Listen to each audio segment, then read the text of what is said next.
امریکی وزیر خارجہ اینٹونی بلنکن نے آج اسرائیلی وزیر اعظم سے ملاقات کے دوران اسرائیل کو امریکہ کی ہر طرح سے حمایت کا یقین دلاتے ہوئے کہا کہ ہم یہیں موجود ہیں اور کہیں نہیں جا رہے ہیں۔ صرف یہی نہیں، نیٹو نے بھی بیان جاری کیا ہے کہ اسرائیل اکیلا نہیں ہے، اس کے علاوہ تقریباً تمام مغربی ممالک اسرائیل اور اس کی کارروائیوں کے ساتھ کھڑے ہیں۔ اور اس دوران جنگ کے پھیلاؤ کے خدشات بڑھ رہے ہیں، کیونکہ اس پورے خطے سمیت فلسطین اور اسرائیل کے تنازع کی ایک تاریخ ہے، اور ایسا کئی دفعہ ہوا ہے کہ فلسطین اسرائیل تنازع میں خطے کے دیگر ممالک بھی شریک ہوئے ہیں اور کئی جنگیں لڑ چکے ہیں۔ اس صورتحال پر تفصیل سے بات کریں گے، مگر ابھی آپ کو بتائیں کہ غزہ میں صورتحال انتہائی بدترین ہو گئی ہے۔ اسرائیلی فورسز مسلسل بمباری کر رہی ہیں۔ غزہ میں بجلی، پانی، ایندھن، دوائیاں اور خوراک کی فراہمی بند ہے۔ 3,38,000 افراد بے گھر ہو گئے ہیں۔ اسرائیلی بمباری سے غزہ میں 1400 سے زائد اور مغربی کنارے یعنی ویسٹ بینک میں 28 فلسطینی مارے گئے ہیں۔ مرنے والے فلسطینیوں میں 60% بچے اور خواتین ہیں، جبکہ 6,000 سے زائد افراد زخمی ہیں۔ غزہ میں اسپتال لاشوں اور زخمیوں سے بھر چکے ہیں۔ اقوام متحدہ مسلسل غزہ میں انسانی امداد پہنچانے کے لیے رسائی فراہم کرنے کا مطالبہ کر رہا ہے، جبکہ مصر نے کہا ہے کہ وہ غزہ میں امداد کی فراہمی کے لیے اپنا بارڈر کھول سکتا ہے، لیکن کسی بھی پناہ گزین کو محفوظ راہداری نہیں دی جائے گی۔ جبکہ خود اسرائیلی حکام نے دھمکی دی ہے کہ جب تک تمام یرغمالیوں کو رہا نہیں کیا جاتا تب تک غزہ میں بجلی، ایندھن اور انسانی امداد آنے نہیں دی جائے گی۔ دوسری طرف حماس کے حملوں سے اسرائیل میں مرنے والوں کی تعداد 1300 سے زائد ہو گئی ہے، جبکہ 3200 افراد زخمی ہیں، 6 دن ہو گئے ہیں۔ اسرائیل فلسطین تنازع نے نہ صرف شدت اختیار کر لی ہے بلکہ اس کا دائرہ بھی بڑھتا جا رہا ہے۔ شام اور لبنان پہلے ہی اس تنازع کا حصہ بن چکے ہیں اور سرحدوں پر کشیدگی جاری ہے۔ یہ اس لحاظ سے بھی اہم ہے کہ شامی حکومت اور لبنان کی تنظیم حزب اللہ پر ایران کا گہرا اثر ہے، جبکہ اسرائیلی حکام اور امریکی میڈیا کھل کر الزام لگا رہے ہیں کہ حماس کی کارروائی کے پیچھے اصل میں ایران تھا، ورنہ حماس تنہا اتنی بڑی کارروائی نہیں کر سکتا تھا۔ لیکن خود امریکی حکومت نے براہ راست ابھی تک ایران پر ایسا کوئی الزام نہیں لگایا ہے۔ اس حوالے سے امریکی خبر رسائی ادارے CNN کی خبر میں لکھا ہے کہ حماس نے ایک منظم انداز میں یہ آپریشن کیا تھا، جس کے لیے کافی منصوبہ بندی کی گئی ہوگی، اور ایسی قیاس آرائیاں بڑھتی جا رہی ہیں کہ حماس کو اس آپریشن کے لیے بیرونی مدد ملی ہوگی۔ یہ بات اگر درست ثابت ہوتی ہے تو اس سے ایک وسیع علاقائی جنگ کا خدشہ بڑھ سکتا ہے۔ CNN کے مطابق اسرائیل کا دعویٰ ہے کہ ایران ہر سال حماس کو $10 کروڑ تک امداد فراہم کرتا ہے، جبکہ امریکی محکمہ خارجہ کی 2021 کی رپورٹ کے مطابق ایران حماس کو فنڈنگ، ہتھیار اور ٹریننگ فراہم کرتا ہے۔ ایک امریکی عہدیدار نے CNN کو بتایا کہ یقیناً ایران اس معاملے کے اندر موجود ہے۔ ایران نے کئی سالوں سے حماس اور حزب اللہ کو مدد فراہم کی ہے، تاہم بائیڈن انتظامیہ کے سینئر اہلکار کے مطابق ابھی تک یہ کہنا قبل از وقت ہوگا کہ ایران اس حملے میں براہ راست ملوث تھا یا نہیں تھا، لیکن واشنگٹن اس معاملے کو بہت قریب سے دیکھ رہا ہے۔ خبر کے مطابق امریکہ نے مشرقی بحیرہ روم میں اپنا ایک بحری بیڑا بھیج دیا ہے، جبکہ امریکہ کے ایک سرکاری عہدیدار کے مطابق ایران کے ممکنہ حملے اور اسرائیل کے بارڈرز کے باہر جنگ کے پھیلاؤ کے پیش نظر امریکہ مشرق وسطیٰ میں مزید فائٹر طیارے بھیج رہا ہے۔ خبر کے مطابق اسرائیل کو جنگ کے مزید محاذ کھلنے کا خطرہ بھی ہے۔ اسرائیل اپنے قریبی ہمسایوں میں سے صرف مصر اور اردن کے ساتھ پرامن ہے، جبکہ لبنان اور شام کے ساتھ حالت جنگ میں ہے۔ اسرائیل کہہ چکا ہے کہ وہ ان دونوں ممالک سے حملوں کا سامنا کرنے کے لیے تیار ہے۔ دوسری طرف حزب اللہ نے حماس کے اسرائیل پر حملوں کی تعریف کی ہے اور کہا ہے کہ وہ حماس کے ساتھ رابطے میں ہے، لیکن لبنان کے نامزد وزیر اعظم نجیب میقاتی نے کہا ہے کہ لبنان اس تنازع میں نہیں الجھنا چاہتا۔ جبکہ CNN کی ایک اور رپورٹ کے مطابق ایک سینئر اسرائیلی افسر نے کہا ہے کہ ایران اس آپریشن کے حوالے سے آگاہ تھا اور اسی نے ہی آپریشن انجام دینے کی گرین لائٹ دی تھی، لیکن یہ ہو سکتا ہے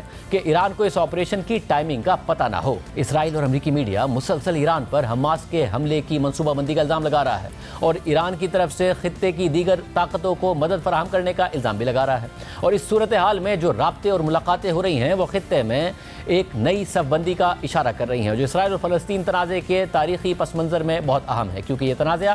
ماضی میں بھی مشرق وسطیٰ میں کئی جنگوں کا باعث بن چکا ہے۔ تازہ ترین صورتحال میں ایک طرف کچھ طاقتور عرب ممالک ہیں جو پریشان ہیں کہ وہ فلسطینی مزاحمت اور پوری مسلم دنیا کی مخالفت کے سامنے کیسے اسرائیل کو ایک حقیقت کے طور پر تسلیم کریں اور اس سے اپنے تعلقات بحال کریں، تو دوسری طرف فلسطینی مزاحمت ہے جو اپنی 100 سالہ تاریخ میں نہ تو سیاسی طریقے سے اور نہ ہی عسکری طریقے سے فلسطین پر اپنا کنٹرول حاصل کرنے میں کامیاب ہوئی ہے، اور نہ ہی عرب ممالک کا اتحاد مختلف جنگوں کے ذریعے یہ کرنے میں کامیاب ہوا ہے، کیونکہ فلسطینی مزاحمت ایک ایسے دور میں شروع ہوئی تھی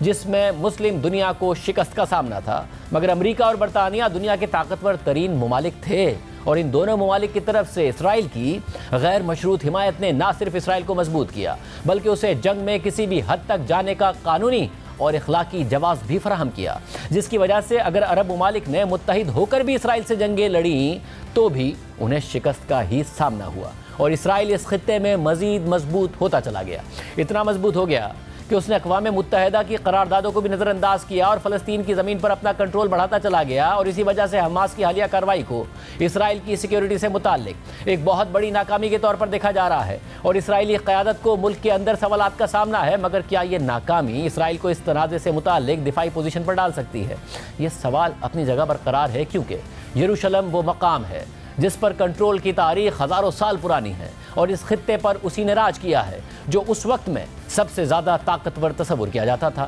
مسلمان اور مسیحی 1000 برس تک اس شہر پر کنٹرول حاصل کرنے کی کوشش کرتے رہے، کئی صلیبی جنگیں ہوئیں، کبھی مسلمان اس شہر کا کنٹرول حاصل کر لیتے تو کبھی عیسائی حکمراں کامیاب ہو جاتے۔ 1517 عیسوی سے پہلے بھی کئی مسلم حکمران بیت المقدس پر حکومت کرتے رہے، مگر 1517 سے 1917 تک یروشلم خلافت عثمانیہ کا حصہ رہا۔ 400 سال تک یہ سرزمین مسلمانوں کی خلافت عثمانیہ کے ماتحت رہی، مگر سن 1900 عیسوی میں جہاں سلطنت عثمانیہ کو برطانیہ اور اس کے اتحادیوں جیسے ممالک سے خطرات لاحق ہو گئے تھے، تو وہیں تخت کی آپسی لڑائی نے بھی سلطنت عثمانیہ کو اندر سے کمزور کر دیا تھا۔ عبدالحمید دوئم نے سلطنت عثمانیہ پر 1876 سے لے کر 1909 تک حکمرانی کی، لیکن اسی سال ینگ ترک نامی گروپ جو طلبہ اور مخالف فوجیوں پر مشتمل تھا، انہوں نے سلطان کو عہدے سے ہٹا دیا، اور اس تحریک میں وہاں کے یہودیوں نے بھی ان کا ساتھ دیا تھا، اور اسی وقت بہت سے یہودیوں نے